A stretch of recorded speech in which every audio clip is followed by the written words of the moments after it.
Hi student, I am Santosh Vishwakarma.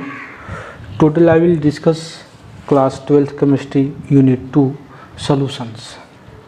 Today my topic is depression of freezing points. This is a third part of colligative properties, depression of freezing point. Depression of freezing point. And this is a part 10. This is a part 10. ये part 10 है. और इसके पहले हमने colligative properties को दो colligative property पढ़ लिया था, relative loading of vapour pressure, और सेकंड पढ़े थे हमने एलिवेशन ऑफ बॉइलिंग पॉइंट, और थर्ड क्या है डिप्रेशन ऑफ फ्रीजिंग पॉइंट्स, जिसको हम प्यार से बोल सकते हैं DFP, depression of freezing points. तो यह है डिप्रेशन ऑफ फ्रीजिंग पॉइंट्स. और ये आपको याद होना चाहिए कि colligative properties is a very most important properties on the view of your board examinations. तो आप सारे कोलिगेटिव प्रॉपर्टीज़ को बहुत ध्यान से पढ़ेंगे. और जो अभी तक आप कोलिगेटिव प्रॉपर्टीज़ पूरा नहीं पढ़े हैं, और इसी वीडियो में आपका भी प्लेलिस्ट बना है, वॉल्यूम 2 का ही, यूनिट 2 का ही सोल्यूशन का प्लेलिस्ट बना है यूट्यूब पे, वहाँ पे आप जाके देख सकते हैं. तो डिप्रेशन ऑफ फ्रीजिंग पॉइंट, इसको हमने पहले ही समझ लिया था कि what is the depression of freezing point. Depression मतलब होता है डिक्रीजमेंट. डिप्रेशन मतलब होता है डिक्रीजमेंट, मतलब कमी आना. और फ्रीजिंग पॉइंट मतलब फ्रीजिंग पॉइंट. फ्रीजिंग पॉइंट समझते ही हैं कि मान लेते हैं, ये देखिए एक कंटेनर है. इस कंटेनर में हमने यहाँ तक वाटर भर लिया है. ये पूरा का पूरा क्या है, वाटर है. ये प्योर वाटर है, प्योर वाटर, यानी कि एज अ सॉल्वेंट. अब हमको पता है ये फ्रीज कब पे होता है, 0 डिग्री सेंटीग्रेड पे फ्रीज होना स्टार्ट हो जाता है. ये फ्रीज हो जाता है 0 डिग्री सेंटीग्रेड पे ही स्टार्ट हो जाता है. तो अगर हम क्या करें कि कंडीशन ये है कि क्या हम non volatile solute particle, non volatile solute particle इसमें ऐड कर लें इस वाटर के अंदर. तो क्या जो सोल्यूशन होगा, सोल्यूशन का जो फ्रीजिंग पॉइंट होगा इंक्रीज करेगा या डिक्रीज करेगा, बात ये आती है. तो आपको पता है कि जब हम नॉन वोलेटाइल सॉल्यूट पार्टिकल यानी कि शुगर, ग्लूकोज, फ्रक्टोज जो भी है, NaCl, साल्ट भी यूज़ कर सकते हैं नॉन वोलेटाइल, जिसका वेपर प्रेशर नो बनता है उसी को नॉन वोलेटाइल सॉल्यूट पार्टिकल बोलते हैं. जब हम नॉन वोलेटाइल सॉल्यूट पार्टिकल इसके अंदर डालेंगे तो यहाँ पे एक सोल्यूशन बन जाएगा वाटर के साथ मिलके. अब जो 0 डिग्री सेंटीग्रेड फ्रीज होने के लिए केवल वाटर के लिए जा रहा था, और वाटर के लिए ना जाके वाटर के लिए भी जाएगा और सॉल्यूट के लिए भी जाएगा, यही 0 डिग्री सेंटीग्रेड. यानी कि अब 100% कह सकते हैं कि जो ये सॉल्यूशन बना है वो 0 डिग्री सेंटीग्रेड पे फ्रीज होगा ही नहीं. यानी कि क्या होगा, और इससे कम टेम्परेचर देना पड़ेगा, यानी कि टेम्परेचर और इसका कम करना पड़ेगा.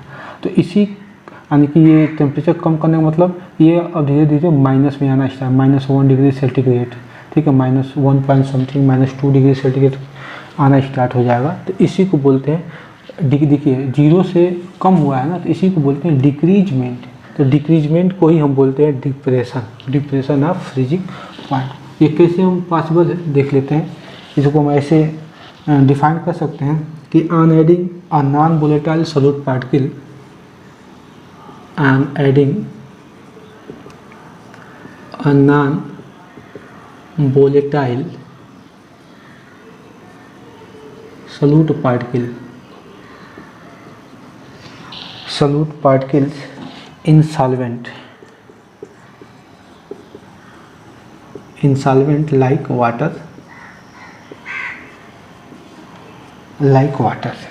water में है. तो क्या होगा, फ्रीजिंग पॉइंट ऑफ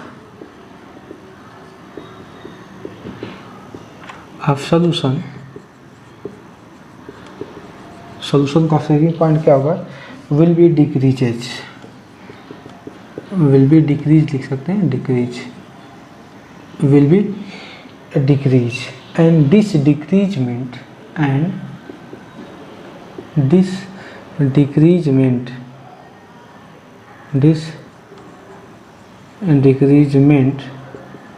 are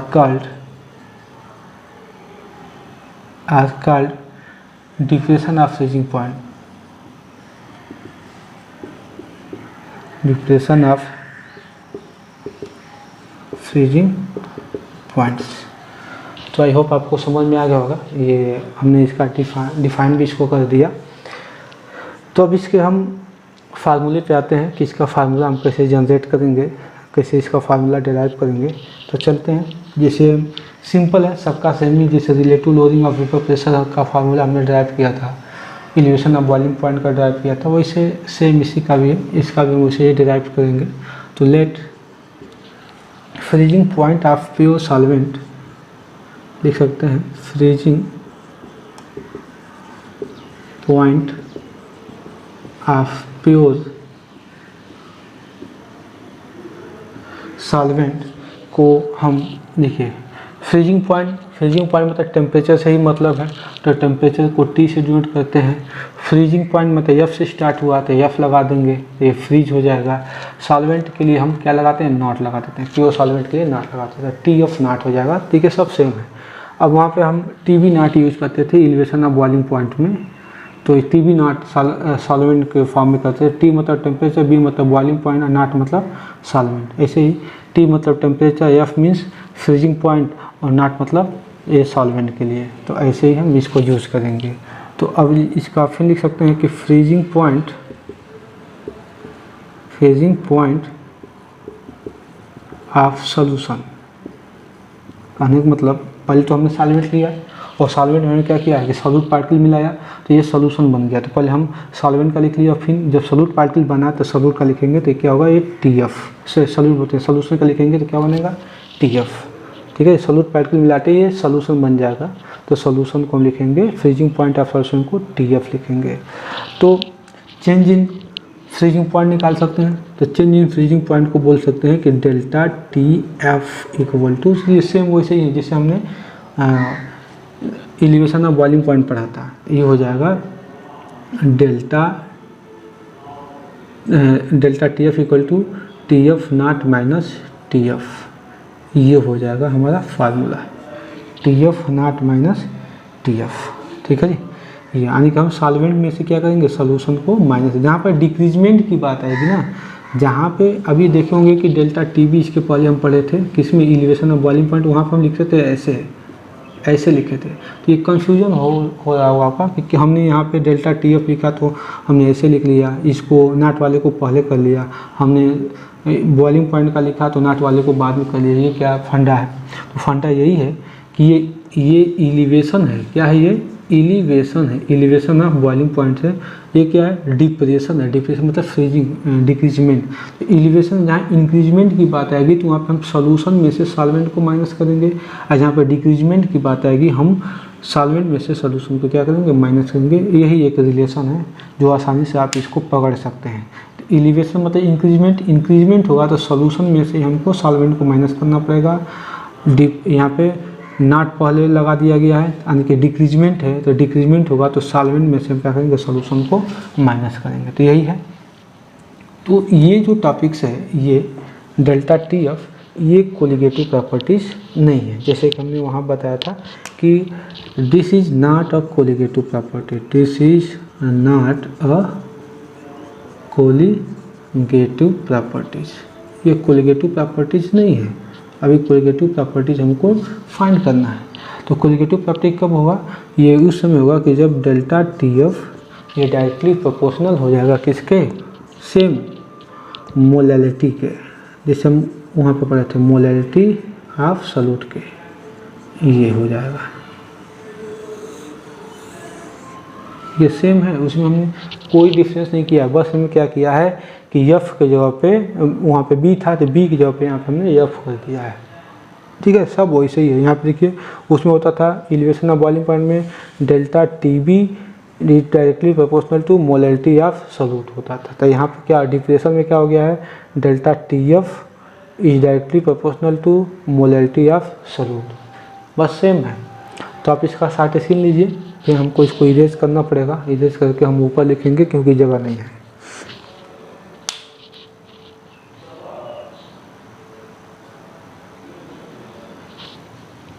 चलिए, आपने शॉर्ट स्क्रीन ले लिया होगा, हम इसको इरेज कर रहे हैं।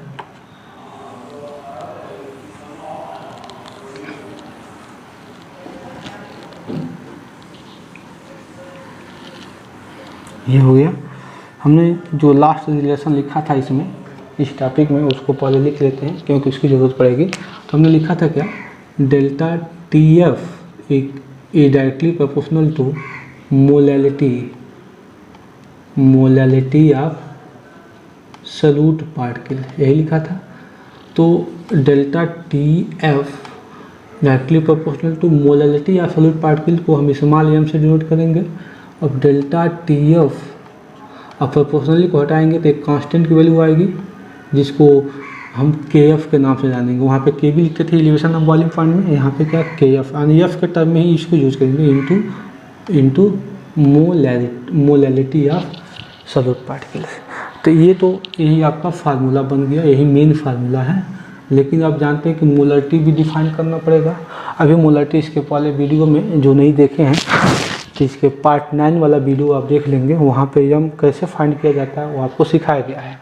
तो हम डायरेक्ट लिख लेते हैं delta T F equal to K F, क्या लिखेंगे इंटू W2 अपान क्या लिखेंगे M2 इंटू W1 इंटू 1000। ये कैसे आया है ये आप पार्ट 9 देखेंगे, वहाँ पे आपको मिल जाएगा। क्यों आया है बता देते हैं। मोलैलिटी का मतलब होता है मोल्स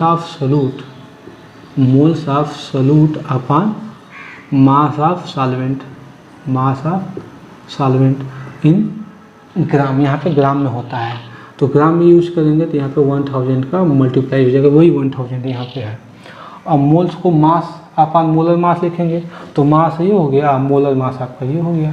मास ऑफ सॉल्वेंट है तो मास ऑफ सॉल्वेंट को W से डिनोट करते हैं। सॉल्वेंट ज़्यादा होती है तो इसको 1 प्रायोरिटी देंगे, सॉल्यूट आपका कम होता है तो इसको 2 प्रायोरिटी दिए हैं, इंटू 100 है तो बस वही तो हो गया, एम पे जो पे वैल्यू रख दिया। ठीक है, तो ये हो गया। तो देख लीजिए इसको हम इरेज कर रहा हूँ, ये आपका पूरा का पूरा फार्मूला जनरेट हो गया। तो यहाँ पे हम लिख लेते हैं इनके बारे में, where delta T F equal to लिखते हैं डिप्रेशन ऑफ फ्रीजिंग पॉइंट, इसको लिखते हैं डिप्रेशन ऑफ फ्रीजिंग पॉइंट। उसके बाद से के एफ है, तो के एफ का मतलब होता है, इसका के एफ का मतलब होता है मोलैलिटी से है ना, देखो मोलैलिटी मोलल और डिप्रेशन तो डिप्रेशन, तो इसको लिखेंगे मोलल डिप्रेशन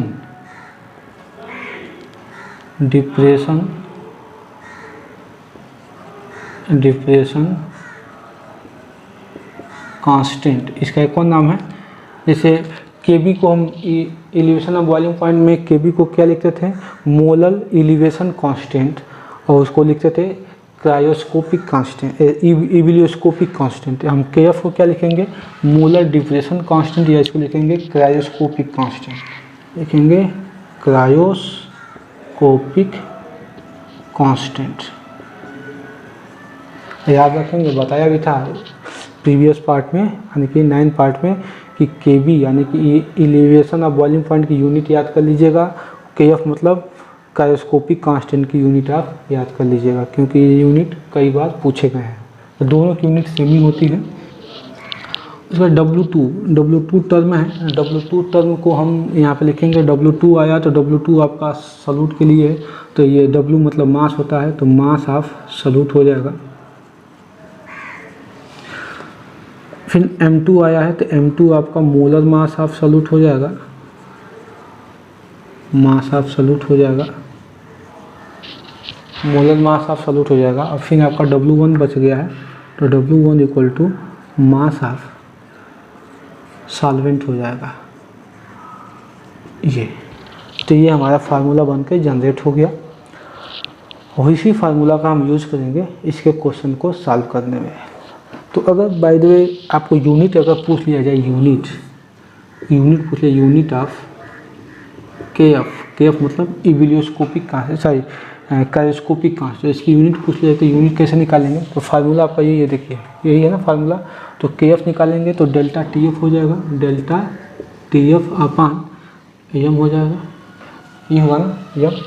तो इसका यूनिट निकालेंगे तो के यूनिट ऑफ के एफ क्या हो जाएगा, ये देखिए टेम्परेचर ही तो, टेम्परेचर का डिग्री सेंटीग्रेड लिखते हैं या केल्विन में होता तो केल्विन लिखेंगे, केल्विन, ये केल्विन हो जाएगा अपॉन, और ये क्या है मोलैलिटी है तो मोलैलिटी को क्या लिखते हैं मोल पर केजी, यही लिखते हैं ना।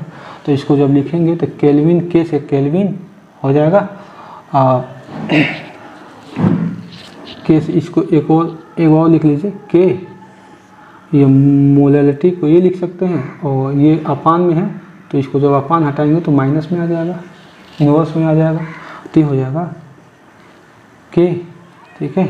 और जब किलोग्राम के ऊपर ले जाएंगे तो ये केजी हो जाएगा, और मोल के ऊपर ले जाएंगे तो मोल इन्वर्स हो जाएगा, ये हो जाएगा आपका केएफ की यूनिट, ठीक है जी। तो यानी कि केल्विन किलोग्राम मोल इन्वर्स। तो ये सब केवी का भी ऐसे ही निकाल लेंगे, केवी का मैं लिख के दिखाया था क्वेश्चन में, आपको इसका ऐसे निकाल लेंगे यूनिट इसका ये बहुत ज़्यादा इम्पोर्टेंस है, क्योंकि केवी और केएफ एंड केवी दोनों की यूनिट क्या होती है सेम होती है, केल्विन किलोग्राम मोल इन्वर्स, ऐसे ही निकाला जाता है। और ये बहुत बार 1 मार्क्स में पूछा गया क्वेश्चन है आपके बोर्ड एग्जामिनेशन में। तो आई होप आपको समझ में आ गया होगा।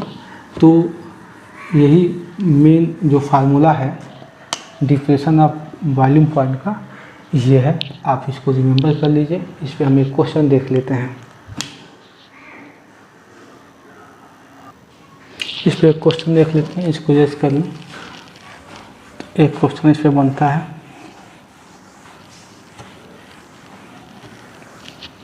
क्वेश्चन है calculate the freezing point of solution. NCERT question ही है, calculate the freezing point of solution, freezing point of solution when 3 gram of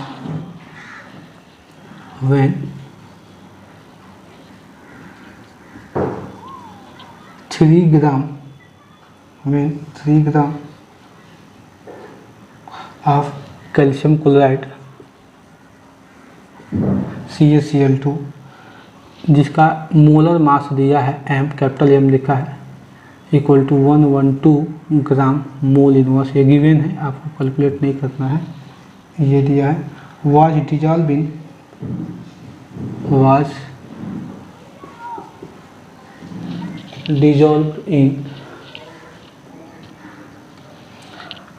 in 100 gram of water, 100 gram of water, 100 gram of water. Bracket में इसका value के F यानी कि cryoscopic constant दिया है, K F for water equal to दे दिया है 1.86 केल्विन किलोग्राम मोल इनवर्स। अभी इसकी यूनिट बताया था, के एफ की यूनिट यही होती है, तो ये दिया है। तो इसमें फ्रीजिंग पॉइंट यानी कि डेल्टा टी एफ निकालना है, फ्रीजिंग पॉइंट। तो पहले हम सॉल्यूशन लिखेंगे और यहाँ पे लिखेंगे गिवन। तो गिवन में क्या क्या दिया है वो देख लेते हैं। तो कैलकुलेट द फ्रीजिंग पॉइंट यानी कि डेल्टा टी एफ आपको क्या करना है, कैलकुलेट करना है। 3 ग्राम ऑफ CaCl2 किस में डिजॉल्व है, 100 ग्राम ऑफ वाटर में, यानी कि ये आपका 3 ग्राम ऑफ CaCl2 सॉल्यूट हो जाएगा। तो मास ऑफ सॉल्यूट दिया है, मास ऑफ सॉल्यूट का मतलब CaCl2 यही तो है, जिसको हम किसे W2 से यूनिट करेंगे, इसका 3 ग्राम दे दिया है। Molar mass of solute, molar mass of solute यानी कि CaCl2, इसको हम M2 से यूनिट करेंगे, M2। तो इसकी वैल्यू क्या दिया है, यहाँ पर दिया भी है 122 ग्राम मोल इनवर्स। अब मास ऑफ किस में दिया डिजॉल्व है, 100 ग्राम ऑफ वाटर में, तो मास ऑफ सॉल्वेंट बोले तो वाटर ये दिया है, यानी कि W1 इक्वल टू 100 ग्राम, ठीक है। और के एफ फॉर वाटर दे दिया है 1.86 केल्विन किलोग्राम मोल इनवर्स। तो आपको टी एफ निकालना है, तो delta T F equal to K F ये होता है W2 upon M2 into W1 into 1000 ये होती है फार्मूला। इसी फार्मूले पे आप इसको पुट अप कर लीजिए सारी वैल्यूज़ को, तो डेल्टा टी एफ निकल के आ जाएगा। के एफ की वैल्यू है 1.86, W2 की वैल्यू क्या दिया है 3 ग्राम अपान M2 की वैल्यू दिया है 122 इंटू W1 की वैल्यू दिया है 100 और यहाँ पे इंटू 1000 है ये। तो आप देख लीजिए, इस 00 से 2 0 काट दीजिए, ये हो गया। ये आपका बन गया यहाँ पे डेल्टा टी एफ यहाँ पे equal to 1.86 into 3 upon 122 into नीचे नहीं बचा, ऊपर ही बचा इंटू 10, ये बचा है। तो इसको आप कैलकुलेट कर लेंगे। हम इसको कैलकुलेटर यूज करके इसका कैलकुलेट कर लेते हैं।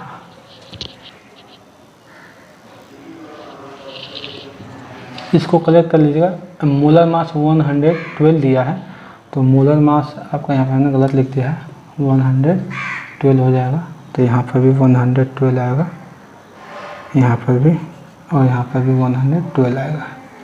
ठीक है, अब इसको आप कैलकुलेट कर लीजिए वीडियो को पॉज करके। तो इसका आंसर आ गया 1.508 केल्विन, ये आया। तो अभी आंसर आया नहीं है, यहाँ पर लिखा है calculate the freezing point of solution. तो लिखेंगे freezing point of solution,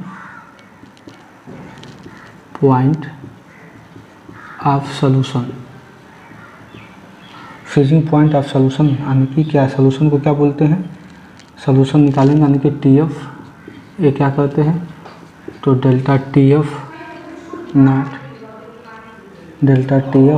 not, ये हो जाएगा minus delta T F, T F equal to T F not minus T delta F, लिखे थे ना यहाँ पे, T F equal to T not F minus T F है। तो सॉल्यूशन का निकालना है ना, तो टोटल फ्रीजिंग पॉइंट आ गया, सॉल्यूशन का निकालेंगे। तो ये तो डिप्रेशन ऑफ फ्रीजिंग पॉइंट आया है, तो हमको फ्रीजिंग पॉइंट ऑफ सॉल्यूशन पूछा है, तो फार्मूला ये होता है, स्टार्टिंग में ही बताया गया था। तो हमको ये सॉल्यूशन का निकालना है, तो निकालेंगे तो आपका ये हो जाएगा। तो आप लिख सकते हैं यहाँ पे T F equal to T not F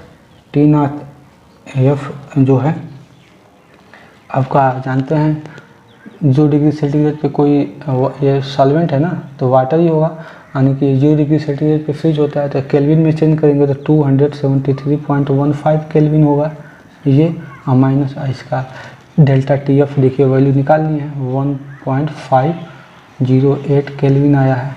तो टी एफ निकालेंगे तो टी एफ इक्वल टू क्या हो जाएगा 271.642 केल्विन, ये आपका आंसर हो जाएगा। तो आई होप आपको समझ में आ गया होगा। Thanks for watching my this video. Next video में हम नेक्स्ट टॉपिक को डिस्कस करेंगे।